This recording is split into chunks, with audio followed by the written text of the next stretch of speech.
আজি মই দুৰ্নবৰ্ণ অভিমন্যু ঘৰত নাম থাকি সকলো সহভাগী এফাকি বচন আপোনালোকলৈ উপস্থাপন কৰিব ওলাইছোঁ। বৰ্তমান কুৰুক্ষেত্ৰ যুদ্ধ আৰম্ভণি হৈছে। এই যুদ্ধত মহাবীৰ ভীষ্ম দগ্ধ হৈছে। যদিও এই যুদ্ধভাগী ধৰ্ম আৰু অধৰ্মৰ মাজত তাক সকলোৱে একান্ত মনে নিজৰ ভাতৃসন্তা পিতৃসন্তাৰ প্ৰতিশোধৰ বাবে আগবাঢ়ি এই সকলোৱে নিজৰ ওপৰত কিছু কথোপকথন নাই নাই আজি সকলোৰ চকুত নিদ্ৰা নাই।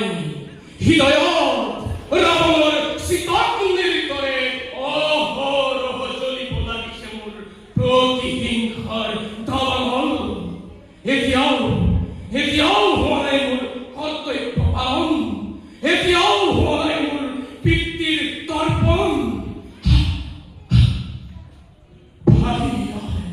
ভাই মোৰ চকুৰ সন্মুখত মোৰ বৃদ্ধ পিতা, মোৰ সকলো জ্যেষ্ঠ ভাতা বন্দী হৈ আছে। তাত এটুপি পানীৰ বাবে, এটুপি অন্নৰ বাবে তিল তিল কৰি প্ৰাণ এৰিলে মোৰ পিতৃয়ে। গুচি গ'ল মোৰ জীৱিত ভাতা অতৃপ্ত পাতেৰে।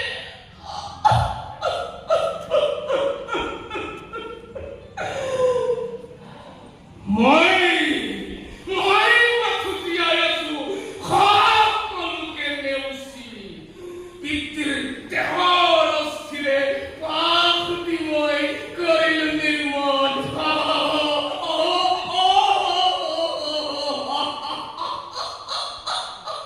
ভাতৃহন্তা পিতৃহন্তা পাপী তুচ্ছান, দিনে দিনে তোৰ মৃত্যু মই আনিছো চপাই।